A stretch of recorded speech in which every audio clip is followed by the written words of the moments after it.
We ourselves have known for years that Derby is extremely haunted, but you know, when you sort of compare it with the likes of Chester or York, obviously, you know, they've got more well-known Roman settlements there, so it was sort of hard to believe that Derby was more haunted, but the statistics have been worked out, and per 10,000 people, you're more likely to see a chance. There's more chance of seeing a ghost in Derby.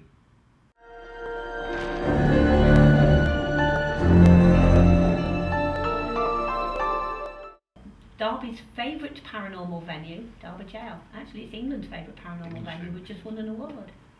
So we've got the favourite paranormal venue in the most haunted city.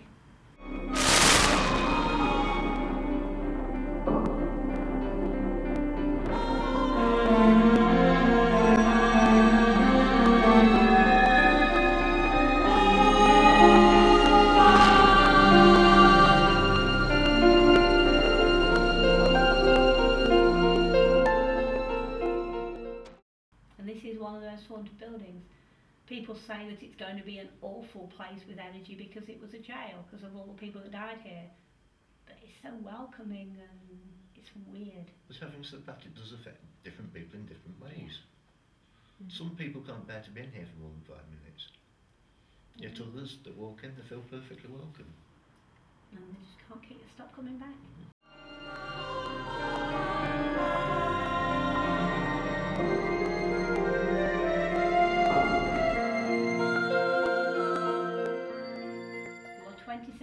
More likely to have a paranormal experience in Derby than anywhere else in the UK. They then started contacting us, but until then it was almost impossible to get in the council-owned building.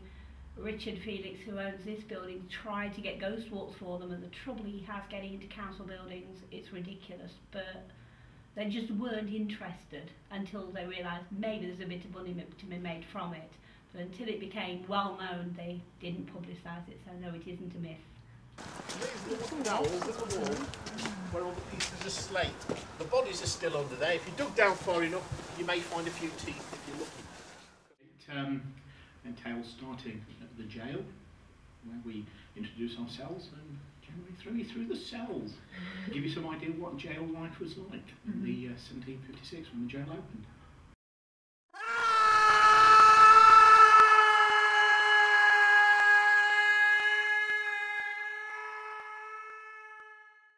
You get a bit of the history as to why it's like to be haunted. You also get entertainment, and they bring it to life on the ghost walks and show you what life was like a little bit in the days gone by of this jail and the other locations you go into. So they do tell you the history of the place. It isn't just a ghost tour, but it isn't just a history tour. It's a combination of both. A lot of the places that we go, Seymour's, one of the pubs that we go to, there's quite a few things that happen to customers as well as staff, even people on the ghost walks, and it's becoming more and more apparent that things are happening to people more and more times we go there. And it's not always so apparent that it's when you've been in there and you start telling the story and somebody nudges somebody else and says, tell him, and something's happened to them that night when you've been telling them. So yeah, it's a lot of history in some of the places, but there is a lot of history still happening down there, I think. You know, people are still down there wanting to make themselves known. First and last execution, you're going to get the most despicable thing that we've ever done to a young 16-year-old girl in Derby. We're going to go for a walk where the bodies are still buried at Vernon Gate. Then we're going to come back, set fire to you ladies. I like the history side, but I also have a great fascination in scaring people.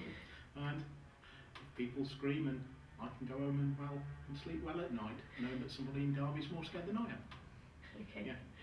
And there's a lot of the pubs are haunted in Derby. People say, why a pub? Well, who's going to haunt a drafty graveyard when you can go and haunt a pub?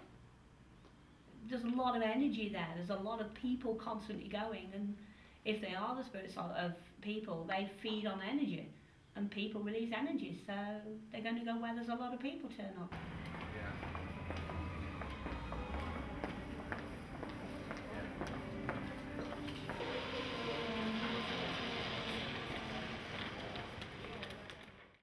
We have the ghost walks in Derby, but then again, lots of other places in Derby have ghost walks. Derby is more or less the centre of the country. In days gone by, anyone moving from one part of the country to the other would have actually had to pass through Derby, and obviously stayed here. So, okay, ancient tourism if you like, or whatever. So yeah, Derby's seen a lot of people pass through it, and obviously some of them may have lost their lives. But yeah, it's definitely a central point. Place a finger from the hand you do not like with on that.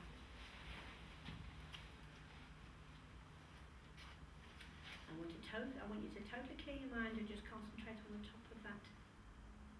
Just bring it on. What interests us about it is trying to get answers to questions. I saw someone standing at the foot of my bed when I was 2, and I'm still trying to find out whether I'm psychic or psychotic.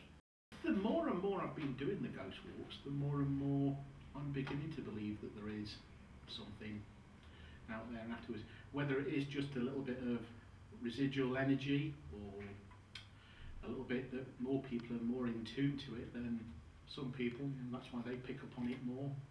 But there is definitely got to be something out there. About 7 or 8 years ago, we decided enough's enough. We've got to try and find out what the answer is. What's making these things happen? It was about this time that we found out that we're a little bit different to other people, to put it mildly. And for some reason, we tend to attract them. I'm not saying we're mediums as such, because I'd like to be a skeptic. I want to know what's causing it. I'm not going to say, yeah, when I die I'm going to go to the other side. For all we know, it could be little green men from Mars, or we could just be reading other people's minds. I don't know. Don't know what the answer is. That's why we do what we do. Is your name Blythe Simpson? Thank you, sir. Please straighten it back up for me, sir. Please straighten it back up, Blythe. Come on, sir. Mr. Simpson, please straighten. Please straighten it back up for me. Come on, Mr. Simpson. No need to bow for the camera.